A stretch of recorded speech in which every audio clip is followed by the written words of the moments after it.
जय जगन्नाथ,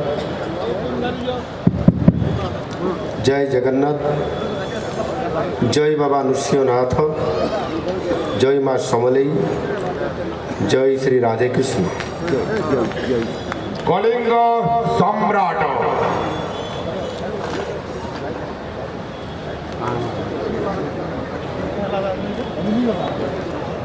जगन्नाथ मथुरा राज्य रे पुणे जगन्नाथर गान चलुची। जगतर नाथ जगन्नाथ तापर जुगर ये हूँ जगतर नाथ कंस महाराज।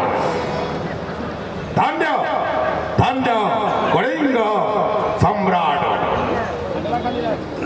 हेले ध्यान देवे कहीं मोरे चतुर्पार्श्व शत्रु घेरिकी रही मुहूर्त आक्रमण कर मानसिक पटोले महामंत्री सत्यना मिथ्या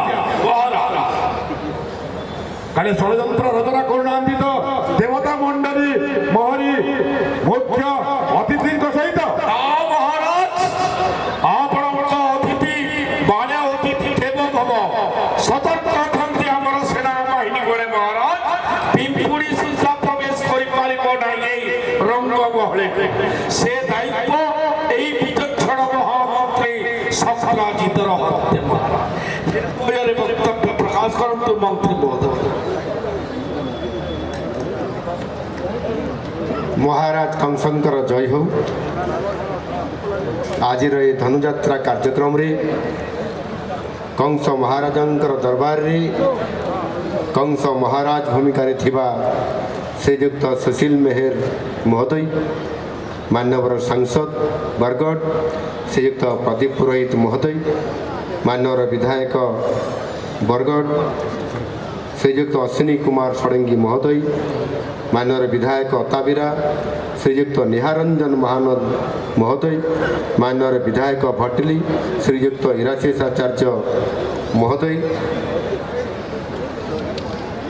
मान्यवर विधायक विजयपुर श्रीयुक्त सनत गड़तिया महोदय, आईजी श्रीयुक्त हिमांशु लाल, जिलापाल बरगढ़ आदित्य गोयल, आरक्षी अधीक्षक बरगढ़ प्रहलाद स्वाई मीना,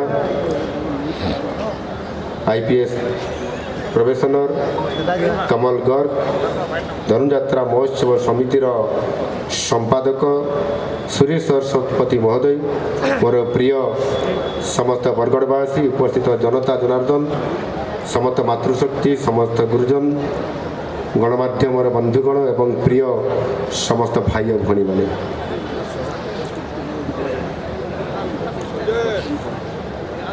समकु मोर जुहार।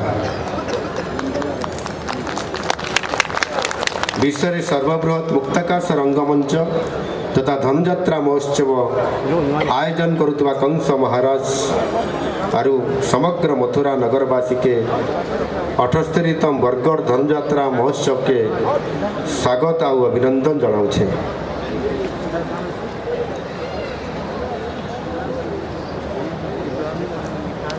कला संस्कृति एवं परंपरा ये भारतीय सभ्यतार एक अभिन्न अंग। यही असीमित भारतीय कला संस्कृतिर एक दिग होची लोककला, लोकनृत्य एवं लोकसंगीत।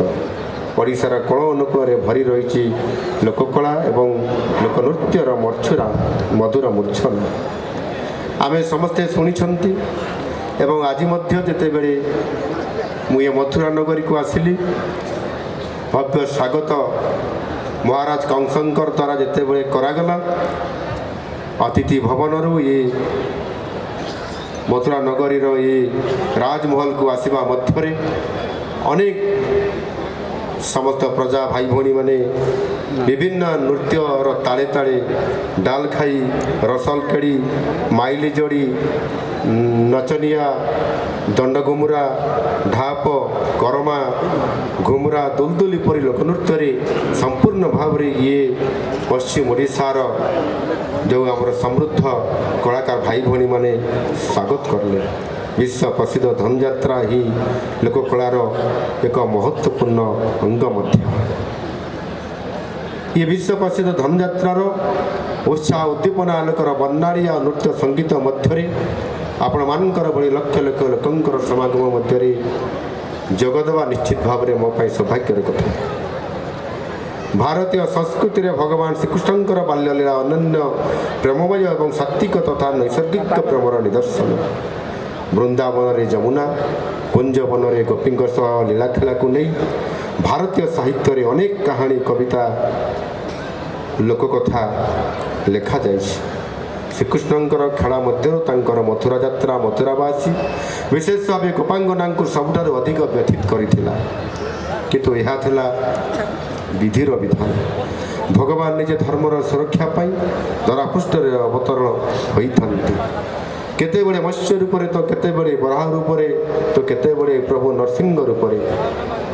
ରାମ ଅବତାରରେ ଦୁଷ୍ଟ ରାବଣକୁ ସଂହାର କରିବା ପାଇଁ ବନବାସ ଦଣ୍ଡ ଭୋଗିଥିଲେ ତ ଦ୍ୱାପର ଯୁଗରେ ଦୁଷ୍ଟ ନିବାରଣ କରି ପୁନର୍ବାର ଧର୍ମ ପ୍ରତିଷ୍ଠା କରିବାକୁ ଶ୍ରୀକୃଷ୍ଣ ରୂପରେ ଧରାପୃଷ୍ଠରେ ଜନ୍ମଲାଭ କରିଥିଲେ। ଭାରତର ବିଭିନ୍ନ ସ୍ଥାନରେ ପ୍ରଭୁ ଶ୍ରୀକୃଷ୍ଣଙ୍କର ଜୀବନୀ ନେଇ ଅନେକ ନୃତ୍ୟ ସଙ୍ଗୀତ ନାଟକ ଯାତ୍ରା ଭଳି ଅନେକ ଚଳଚ୍ଚିତ୍ର ମଧ୍ୟ ପ୍ରସ୍ତୁତ ହୋଇଛି। ଆଉ ବର୍ତ୍ତମାନ ବି ଅନେକ ଜାଗାରେ ଅନୁଷ୍ଠିତ ମଧ୍ୟ ହେଉଛି। କିନ୍ତୁ ମୁଁ ଗର୍ବର ସହ କହିବି ଯେ ଇଏ ବରଗଡ଼ ମୁକ୍ତାକାଶ ଧନୁଯାତ୍ରା ସବୁଠାରୁ